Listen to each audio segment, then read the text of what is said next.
मायावती की social engineering Uttar Pradesh के चुनावों में इस बार फिर से अपना जादू दिखा सकती है, रंग दिखा सकती है।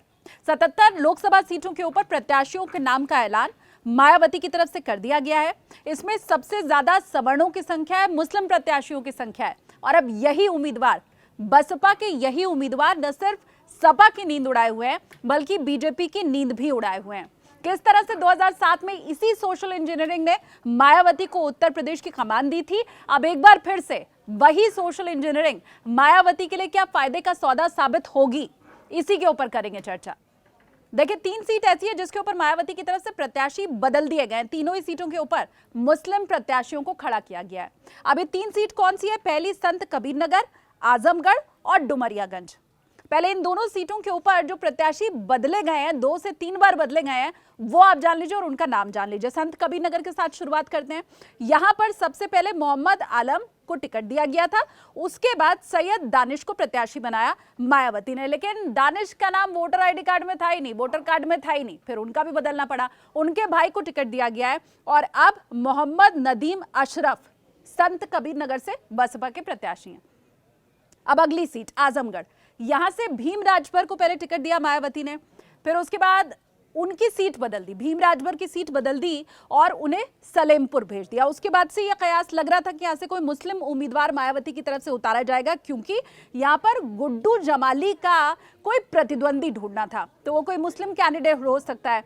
इसके बाद मायावती ने यहाँ पर जो प्रत्याशी की खोज थी वो सबीहा अंसारी के साथ खत्म हुई और महिला प्रकोष्ठ की यह अध्यक्ष, पहले इनके पति को टिकट दिया गया था, तो ये फेरबदल किया गया। अब अगली सीट डुमरियागंज, यहां से ख्वाजा शमशुद्दीन को पहले प्रत्याशी बनाया गया था, अब यहां से नदीम मिर्जा हैं। यहां से भाजपा के जगदम्बिका पाल, सपा के कुशल तिवारी, ये दोनों डुमरियागंज से। तो 2 पार्टी ने सवर्ण और ब्राह्मण कार्ड खेला, तो मायावती ने यहां पर मुस्लिम कार्ड खेल दिया और अपना मुस्लिम प्रत्याशी उतार दिया। इस तरह से इन तीनों ही सीटों के ऊपर बसपा की तरफ से मुस्लिम कैंडिडेट के नाम का ऐलान किया गया, ये देखकर कि बाकी जो पार्टियां हैं उनके उम्मीदवारों की जाति दूसरी है। अब 2007 में एक नारा बसपा का बहुत ज्यादा प्रचलित हुआ था कि हाथी नहीं गणेश है, ब्रह्मा विष्णु महेश है, आपको याद होगा। और सोशल इंजीनियरिंग वहीं से मायावती की दिखाई दी थी। दरअसल उत्तर प्रदेश की अगर हम बात करें और यहाँ पर जातियों को अगर हम देखें तो जो ब्राह्मण हैं उनकी संख्या 10 से 12% बताई जाती है, और जो कोर वोट बैंक मायावती का है, जिनके दम पर, दलितों के दम पर जो वो आगे बढ़ने की बात कहती हैं, उनका तकरीबन 20 से 22% यहाँ पर वोट बैंक शेयर है। तो ये कुल मिलाकर 30% से ऊपर चला जाता है। तो मायावती का ये मानना रहा है, ये सोशल इंजीनियरिंग के साथ साथ, कि दलित वोटर तो हमेशा ही हमारे साथ है, चाहे कुछ भी हो जाए। अब ब्राह्मण प्रत्याशी अगर हम उतारेंगे तो वो वोटर, उनका जो है वो भी कुछ हद तक हमारे पाले में आएगा। और कुछ जगहों पर जहां पर मुस्लिम कैंडिडेट उतारा गया तो उनकी संख्या भी इतनी तकरीबन है। तो मायावती का ये मानना है कि मुस्लिम या सवर्ण कैंडिडेट उतारकर, क्योंकि दलित तो हमारे साथ है ही, कुल मिलाकर हम 30% से ऊपर इलाके का जो वोट बैंक है वो हासिल करने में कामयाब हो जाएंगे। और यही वजह है कि वो सोशल इंजीनियरिंग 2012 में वो भूल गई थी, 17 में भूल गई थी, हालत क्या थी वो सबको पता है।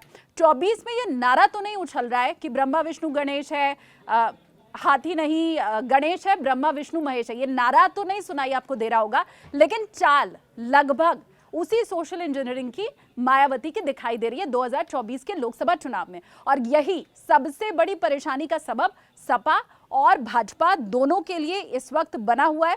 77 कैंडिडेट जो घोषणा की गई है मायावती की तरफ से, उसमें 22 मुस्लिम हैं, 20 सवर्ण है, 18 ओबीसी हैं, 16 एससी और 1 सिख प्रत्याशी को दिया गया है टिकट। तो ये जो मुस्लिम और सवर्ण की ये जो संख्या है, 22 मुस्लिम कैंडिडेट, 20 सवर्ण, अब इसी को लेकर ये कहा जा रहा है कि मायावती कहीं सभी को चारों खाने चित ना कर दें। आपकी इसके ऊपर क्या राय है? क्या ये सोशल इंजीनियरिंग 2007 वाली 2024 में भी काम कर पाएगी? राय आपकी जो भी है हमें कमेंट सेक्शन में बताइए।